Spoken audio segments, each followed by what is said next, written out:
Chris Chuper!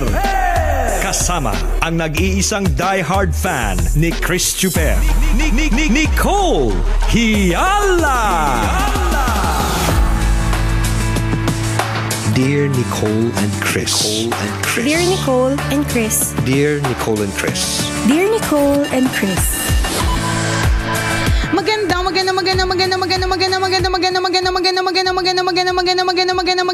Magandang morning, Luzon, Visayas at Mindanao, Metro and Mega Manila. It's a happy Thursday. Oh, how we love Thursdays. Yes. And how we love Sweldo Day. Kaya excited ako ngayong araw na to. Ay, naku, ang ganda-ganda ng gising ko. Partner, may pakanta-kanta pa. Sweldo na! Ang sarap naman ng pakiramdam pagka ganun. Yun ang sinasabi natin mga kaibigan, di ba? Kapag nagtatrabaho ka, kahit may mga araw na talagang tinatamad kang pumasok, ang bigat ng katawan mo, but come Sweldo Day. Correct. Diba? This is the Lord. This is the day that the Lord has made. Let us rejoice. And be glad in it. Sino pong gumising na pakanta-kanta pa? Dahil alam niya na nasasweldo siya ngayong araw na ito. Buong tapang siya maglalakad sa kalsada. Hindi siya matatakot, hindi siya magtatago kapag dumating na yung Bombay na maniningil sa kanya. Yun. Kasi di ba may mga araw kapag halimbawa may maniningil sa'yo tapos wala pang araw ng sweldo, ano nangyayari sa'yo, di ba? Ang galing mo, ninja moves ka kaya doon. Ninja moves ka talaga. Ang galing-galing mo lumiko kahit walang likuan, nakakagawa ka ng likuan. Ay nako, pasalamat ka, kabisyo, na meron kang trabaho. Tama. Alam mo, iba't iba. Alam mo, partner, meron akong inattendan recently na 2-day team building seminar. And sobrang napakaraming learnings ko doon sa seminar na yun. Pero ang sobrang galing ng facilitator namin, partner. Tapos, sa sobrang galing niya, syempre English lahat, partner. Basta, kaya magaling. Hindi naman necessarily, di ba, partner? Pero, nakikinig ako, partner, tapos gusto ko i-share lahat ng mga natutunan ko. Kaya lang, na-realize ko, ang hirap i-share pag pag magaling yung nagsasalita ng English, tapos tatagalugin mo. Baka iba na yung meaning. Hindi, pero yung isa sa mga natutunan ko doon, partner, is having the right attitude at work. Tama yun. Alam mo, kabisyo, kasi pinag-uusapan natin na masaya tayo ngayon kasi meron tayong sweldo. Iba't iba talaga yung motivation natin pagdating sa pagtatrabaho eh. Correct. Yung iba, sweldo. Kung tayong plastic. Ako, partner, nung tinanong ako, ba't ka nagtatrabaho? Sabi ko, para makabili ng sapatos. Hindi, diba? Para meron mga tayo eh. Kumbaga parang, correct. Because of money. Oo, di ba? Kumbaga, syempre, kaya ka magtatrabaho kasi gusto mo meron kang kainin. At gusto mo yung kainin mo masarap, di ba? Bukod doon, syempre, para magkaroon ka ng tahanan. Tama. Di ba? Magkaroon ka ng kumot kapag giniginaw ka, electric fan kapag naiinitan ka, di ba? Kaya ka nagtatrabaho para mabili yung mga pangangailangan mo. Totoo naman yun. Correct. Iba't iba tayo ng definisyon eh. Pero lagi mong tatandaan, maswerte ka, may trabaho ka. Di ba? Yung iba, partner, ang dahilan kung ba't sila nagtatrabaho, para makaramdam ng sense of fulfillment. May ganun eh. Di ba? Kasi hindi rin mawawala yun. Hindi mawawala. At dapat sana ganon, di ba? Correct. Kaya ako nagtatrabaho kasi alam ko na nakakatulong ako. Alam ko na kapag nagtatrabaho ako, napapabuti ko yung sarili ko, napufulfill ako, yung mga ganon. Pero whatever it is, kabisyo, dapat maging positibo ang attitude natin towards work. Totoo yan. Kasi diba, ang dami naman talagang, ang daming magagandang benefits, mga kaibigan. Na may trabaho ka. May trabaho ka. Kasi ako, I believe every time you go to work, there's always something new to learn. There's always something new to explore. Tama. Diba? Kapag ganyan yung mindset mo na ito yung pagkakataon na matututo ulit ako ngayong araw na ito. Correct. Medyo gaganahan ka eh. That's one thing. Tama. Iba pa yung mga sweldo. Iba pa. Diba? Tsaka yung isa pang pwede mong maging mindset dito, inspirasyon ka sa maraming tao. Inspirasyon ka sa pamilya mo. Huwag na tayo lumayo, di ba? Your immediate family. Yung mga taong umaasa sa'yo. Iniidolo ka, kumikita na siya na maayos. Siyempre, yung mga... Tsaka ikaw ang dahilan kung bakit ang kapatid mo ay nakakapag-aral. Yes. Ikaw ang dahilan kung bakit merong paminsan may pa-bacon sa bahay. Diba? Nagbe-bacon ba kayo sa bahay? Kami hindi. Marami na kasi masakit ang batok sa amin eh. Ako hindi dahil sa marami masakit ang batok, pero kasi namamahalan ako sa iilang piraso. Kaya alam mo, partner, pag merong buffet tas breakfast, kung makakuha ako ng bacon. Akala mo wala mawawala ng bukas kung makakuha ko ng bacon. Kasi ang mahal kaya nung ganun, partner, tas iilang strips lang. Tas kapag ka prinito mo, mali pa yung prito mo na yung kapag ka natusta ng matindi, ang liit-liit na lang. Tsaka ang tigas-tigas niya. Ang tigas-tigas, diba? Kaya kapag ka nasa hotel tayo o kaya may pa-bacon, grabe tayo pati tempura, yan yung dalawang partner laging nauubos eh. Bacon tsaka tempura, palibhasa parang hayok tayo lagi dun sa dalawang pagkain na yan. Anyways, totoo diba? yan. So kung ikaw yung nakakapagdala ng bacon sa bahay ninyo. Nakakapagpatempura sa bahay ninyo, diba? Nakakapagpatempura once in a while, correct. diba? Ibig sabihin, meron talagang saysay ang iyong trabaho. Feeling ko lang kabisyo, mas gagaan kasi yung pagtatrabaho mo or mas gagaan yung pagpasok mo araw-araw o medyo malilesen yung katamaran kung tama yung perspektibo mo sa trabaho, 'di ba? Ibig sabihin positibo ka na. Instead of thinking na, ba naman to, magtrabaho na naman, grabe, ano ba yan? Trabaho na naman, ano ba yan? Ganyan, nakakatamad, trabaho na naman. Kung laging ganun din yung balik ng trabaho sa'yo, parang ang bigat din. Pero kung what keeps you motivated, partner? Halimbawa, tinanong ka, bakit ka nagtatrabaho ba? Ako, partner, nung unang tinanong niya sa akin, ang una ko talaga naisip, Mount Fuji. Kaya ako nagtatrabaho kasi gusto ko makapunta lagi sa Japan. Alam mo yun? Pero that's me. Correct. Diba? Motivasyon ko yun, diba? Kasi sabi ko, partner, mababaw man pakinggan o parang napaka superficial or materialistic. Pero kasi kapag nagta-travel kasi kami, it makes our family happy. Alam mo yung parang kabit-kabit na yun eh, 'di ba? So dapat magkaroon po tayo ng yun yung isa sa mga takeaway ko doon sa seminar na attendant ko. Kahit na minsan talagang nakikinig pa ba ako o hindi? Di ba, may ganun tayo minsan sa seminar eh. Yung utak mo, lalo kung ang dami mong naglalakbay siya. Pero ang dami kong takeaways. And yun talaga, kabisyo, yung pinakamahalaga talaga. Yung magkaroon ka ng tamang perspektibo pagdating sa trabaho. Kahit anong klaseng trabaho pa yan, kabisyo. Yes, we understand that times talaga makakaramdam tayo na parang we are mentally drained. Correct, tao lang naman tayo. Minsan talaga physically exhausted tayo. May mga ganong times talaga, mga kaibigan. Pero try mong i-motivate yung sarili mo. Isipin mo na lang na isang araw biglang mawala yung trabaho mo, di ba? Hindi lang ikaw ang kawawa. Yes. Paano kapag dumating na sumisingil na si Aling Tupperware, di ba? Nakakatakot yun. Lahat ng hinuhulugan mo, manganganib na siya. At lahat ng mga hinuhulugan mo na hindi mo nababayaran, magtitirik na yan ng itim na kandila.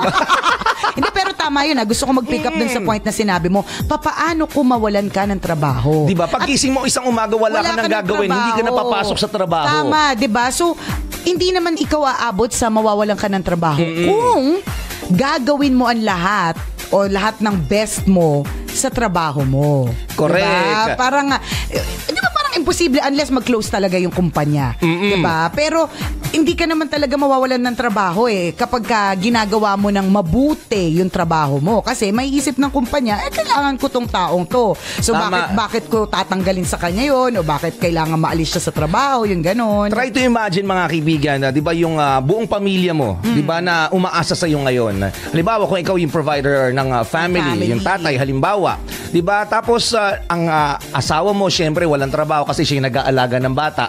Tapos yung mga anak mo, lahat sila nag-aaral. May magka-college pa. Siyempre, pag college, mas malaki ang gastusan pagdating sa pag-aaral. Tapos, ikaw nawalan ka ng trabaho. So, ngayon ang tanong, paano silang lahat na umaasa sa'yo? Yung misis mo, yung mga anak mo. Diba? So, pag naisip mo lahat yan, yung mga taong umaasa sa'yo, wala kang dahilan. Para hindi pagbutihan yung trabaho mo. Para diba? Tama rin na pumasok sa trabaho mo. Correct. Kasi alam mo, ganito yan, kabisyo May choice ka. May choice ka magtrabaho o hindi. Kung choice mo na magtrabaho ka, di trabahuhin mo ng bonggacious, ng bonggang-bongga, di ba? Ganun yun. Magkaroon tayo ng bagong perspektibo pagdating sa trabaho kasi yun yung nagbibigay sa atin ng kakainin, yun nagbibigay sa atin ng dahilan para makabili ng mga maintenance medicine, di ba?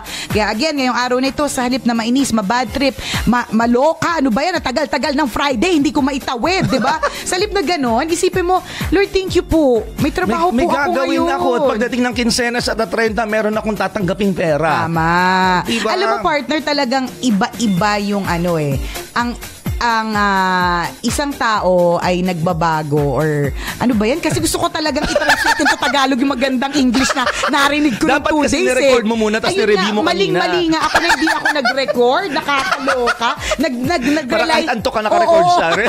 Kasi nagre-rely ako sa bibigyan ako ng slides. Pero marami kasing marami kasing mga yung wala sa slide. Diba? Pansinin nyo to mga kabisyo ha. Kapag ikaw ay nag-aaral, limbawa, ewan ko kung applicable ba ngayon kasi digital na, di ba?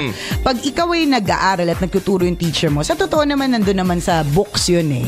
Kunyari may textbook yung science. Kung ano naman yung kailangan ninyo matutunan, nasa libro din naman yun. Pero kasi during the lecture, may mga sinasabi yung teacher mo o yung prof mo na mas makakapagpaintindi pa sa'yo tungkol sa nangyayari sa textbook. Correct. Kasi ginagawa niya ng paraan para mas madaling maintindihan ng mga estudyante. Kaya maling-mali ako, hindi ko na-record. Masyado magaganda yung mga pinagsasabi niya para hindi ko ma-record. Nakakalurke, diba? So anyways, nagbabago yung behavior natin o yung tingin natin sa buhay. Depende kung paano tayo mag-isip. Yes, so I agree. Meron siyang kwentong sinabi. Hindi ko alam kung saan galing yung kwento. Basta, so dahil hindi alam kung saan galing yung kwento, ang tawag dito, chismis. Diba? Pero pag in English mo, partner, magandang pakinggan. Heard through the grapevine. Diba? Pag halimbawa, yun pala, ang lakas makatalino na, diba? diba? I heard through the grapevine. In Tagalog, chismis. Diba? Parang halimbawa, partner, gusto mo magpa-impress. Ito lang, minsan may mga natututunan kasi ko para isulat nyo na po, ganyan. Halimbawa, gusto mo sabihin na grabe ko naman yung ginagawa mo pang matalino, diba? Alakas maka-geologs na gano'n pang matalino. Diba? Instead of saying, grabe ka naman yung ginagawa mo pang matalino, diba? Which is a normal thing that we would say, diba? Pwede mo rin namang gawin na, ang ganda ng ginagawa mo, no? Ang galing ng ginagawa mo para sa kumpanya. It's so cerebral. Wow, cerebral. Diba? Something associated sa brain. To the brain. Diba? Wala na ka lang, mga nadagdag. Para minsan matalino din tayo, diba? I think what you're doing, I think what you're doing is cerebral, referring to pang matalino, pang utak ka ng laban. Yan, diba? Mga gawain ng isip. Yan, diba? So pwede mo sabihin, instead na, boss ko talaga, grabe, talinuhan ng laban. Diba? Pwede mo sabihin, my boss is cerebral. O kaya, ikaw yung meron kang mga kasama sa opisina, diba? Napakagaling ng ginagawa mo. Napaka-cerebral. Yan. Anyways, so balik tayo dun sa kwento. So yung kwento niya, hello pala kami sa Joy Fardo, hindi ko sure kung nakikinig siya, from Guthrie Jensen. Napakaganda po. Sobra. Hindi po in-ex-deal yung kanyang dahil binayaran namin fully yung kanyang service. Pero if you're gonna Google or nakikinig ka ngayon, you're thinking of parang a leadership or a management or a team building seminar for your team, i-Google nyo po Guthrie Jensen. So anyways, eto na. Magaling. Oo, magaling, partner. So, nung una kinabahan ako kasi nung sinabi sa amin initially, Guthrie Jensen ang mag-a-anetch. Sabi ko, Diyos ko Lord, hindi ko maiintindihan naman yung pag-English ng foreigner. Isipin mo, Marta, magbibigay ng di ba, unlike Manila Broadcasting Company ang magbibigay ng seminar. Pag ganun, ibig sabihin, alam mong may Pilipino dyan, di ba? May Pilipino dyan na magaling mag-Ingles, di ba? Unlike kapag Guthrie Jensen ang magbibigay ng, sigurado ko matangkad, matangos ang ilong, maputi, blue ang eyes, tapos kumaksa di ba? Ganun, kinakabahan. Akala mo laging may laman ng bibig. Buti na lang. Kaya hindi makapagsalita na maayos, pero ganun talaga sila. Kasi yun yung kanilang accent, di ba? Yes. Buti lang Pilipina na pagaling. So anyways, ito na nga, partner, yung kwento niya. Meron daw isang bossing na nagtanong sa kanyang mga tauhan. So sabi niya dun sa isang tao niya, anong ginagawa mo ngayon? Sabi niya, ganun. Sana maituwid ko tong tama. Kasi nakikwento niya tong ganda. Ang ganda po nung naikakwento niya. Hindi ko lang sure kung pag ako na yung nagkwento kung ano. So anyways, ito na nga. Ready kami to listen. Okay. So, sabi ng bossing sa kanyang isang tauhan, sabi niya, anong ginagawa mo? Sabi nung tauhan, pangalanan natin siyang Mark. Okay. Sabi ni Mark, eto, nagpapatong-patong ng mga hollow block. Yun yung sabi ni Mark. Sunod na araw, si boss, nakita niya si Louie. Sabi niya, Louie, anong ginagawa mo? Sabi ni Louie, eto, Araw na lang, wala nang ginawa kundi magpatong-patong na mga hollow blocks. Sunod na araw, si boss nagtanong kay Amanda. Sabi niya, Amanda, ano ginagawa mo, Amanda? Tapos sabi ni Amanda, eto! Araw-araw na ginawa ng Diyos, day in, day out, nagpapatong-patong na mga hollow blocks. Hindi tumigil si boss. The next day, alam mo, chismoso eh. Bossing yan, kailangan alam niya kung ano nangyayari. Kailangan isisain niya lahat ang pinagagawa ng mga subordinates niya. So, the next day, may kinausap siya na isa na namang empleyado. Ang pangalan kunyari, Adrian. Ayan, sabi niya, Adrian, anong ginagawa mo? Tapos sabi ni Adrian, ako, boss? Ang ginagawa ko? Alam mo po ba, boss? Ginagawa ko, nagpapatong-patong ako ng hollow blocks kasi tumutulong po ako para gumawa ng isang napakagandang cathedral. Diba? So yun. Pabibong dating. Pabibong. Pero diba, kung i-compare mo si Mark, si Louie, si Amanda, at kay Adrian, si Adrian yung pinakabongga kasi sa halip you can see the difference. Kita mo yung difference Sa halip na nagreklamo si Adrian na tinitingnan niya yung trabaho niya bilang ano ba naman yan, araw-araw na lang ako nagpapatong-patong ng hollow block, di ba? Sa halip na nakita niya yun. Siyempre yun naman talaga ginagawa niya, nagpapatong-patong ng hollow block. Pero mas nakita niya yung bigger picture, which is building a cathedral. Building a cathedral. Ibig sabihin, yung ginagawa ko may saysay. Yung ginagawa, positibo ako na yung ginagawa ko maganda, 'di ba? And that makes the difference. Kapag halimbawa kasi partner, yung iniisip mo, iniisip mo na maayos yung trabaho mo, napaka-positive, nagkakaroon ng change pagdating sa kung paano ka magtrabaho, 'di ba? Totoo 'yun. Yun ang sinasabi natin mga kaibigan, yung proper mindset and the right attitude at work. Correct, kasi makikita mo yun sa tao Kapag ang isang tao, ang thinking niya, nakakatamad tong trabaho ko to, nakakaleche siya. 'Di ba? Buisit. Ang tendency, ang behavior niyan, hindi yan competent. Kumbaga, laging hindi nakakamit ng deadline, gustong umuwi agad, yung mga ganun. Correct, kasi kung ganun talaga yung mindset mo, ang nagbibigay sa iyo ng stress ay ang trabaho mo, tapos ganyan ka mag-isip everyday. Hindi ka talaga magiging productive. Correct, hindi yun healthy para sa iyo. 'Di ba? So dapat ngayon pa lamang kung papasok ka sa trabaho, you have a clear vision in your mind na teka, ano bang purpose, bakit ako kailangan pumasok? Kung magkakaroon ka ng clear picture and positive attitude, Kabisyo, kung ano yung magiging direksyon ng trabaho mo ngayong araw na ito. Mas madali siya. Pangalawa, mamahalin ka rin ang trabaho mo pabalik. And when you go back home, marirealize mo, ang sarap ng pakiramdam. Diba? May fulfillment. Diba nararamdaman nyo ba yung mga ganong klase ng yung mga ganong klase ng experience? Pagka ganon, ito pong binabanggit namin ni Chuper, this goes for any job. Kahit anong trabaho, hindi lang ito pang office, hindi lang pang bossing, hindi lang sa mga naglilinis, but lahat, bagger ka man, supermarket cashier, lahat, Kabisyo. Kung tama yung perspektibo mo tungkol sa trabaho o positibo yung perspektibo mo tungkol sa trabaho, mas madali gawin yung trabaho. Totoo. At mas madali gawin, ibig sabihin nito, mas masusustain ka. Totoo yan. At naniniwala ako, partner, no? Yung sinasabi natin kanina na every time you go to work, may mga bagay ka talang matututunan There are business principles na pwede mong i-apply at home. Tama. Halimbawa, di ba, time management. Napaka-importante niyan when you're at work. Di ba, yung discipline kapag nagta-time in or time out, punch in, punch out. Di ba, kung paano mo i-divide lahat ng mga gagawin mo, ano yung pang morning, ano yung pang tanghali, ano yung hanggang bago umuwi. Those principles, time management pa lamang, can be applied at home. Yeah. 'Di ba? Pwede mong sabihin 'yon sa mga anak mo, mga anak, dapat matuto tayo ng time management. Kapag breakfast talaga bawal na nagpe-play. Meron tayo time for gadgets. For gadgets, may time for kwento, for leisure, time for bilyar, diba? Pagka ganun, pwede mong i-apply sa bahay, sila din matututo. So, isa lang din sa mga magandang benefits na pwede mong makuha while working. Kapag ka nagtatrabaho ka, may natututunan ka. Yes. Diba? So, ang pinakapunot dulo ng tambalan ngayong umagang ito, love your work and it will love you back. Tama. Diba? Hindi ko mag-gets kung bakit yung phone ko, naka-flashlight lang siya. Sira na talaga siya. Kagabi pa to naka-flashlight, mga kabisyo. Nakakaloka talaga, oo. So, yun lang po, mga kabisyo. Magkaroon tayo ng tamang perspektibo sa trabaho. Tsaka natatapos din naman lahat ng stress sa work. Eventually, uuwi ka din sa pamilyang mo na nagmamahal sa'yo. Yun din. Correct. Diba? O sana po ay okay sa alright ang inyong trabaho. At sana masaya po kayo sa inyong mga trabaho. Yung mga binabanggit po namin. At I'm sure naririnig nyo na rin yan. Nababasa nyo na rin ng mga quotations. Hindi naman overnight nangyayari yan. Tsaka minsan, alam na rin, it takes practice, diba? Na maging positibo. At saka oo nga, huwag tayong plastic. May mga araw talaga na nakakabuisit talaga yung trabaho. Nakakainis. Yung makita mo lang yung anino ng boss mo na gusto mo nang tumakbo papalayo, diba?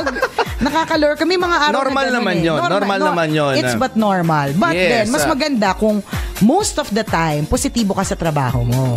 Kasi kapag positibo ka sa trabaho mo, edi mas bongga ang buhay. Mas magaan.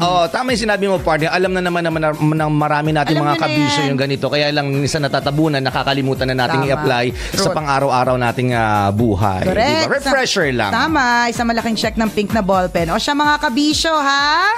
Kayo po ay nakatutok dito pa rin sa numero 1. Walang hate, love lang. Ako po si Nicole Yala. At ako naman si Cambio King Chris Chuper. Nagpapaalala. Una, magdasal ka para mabuhay ka. Pangalawa, mag-toothbrush ka para mabuhay naman iba. Yo! Ang programa Your number one SM radio station.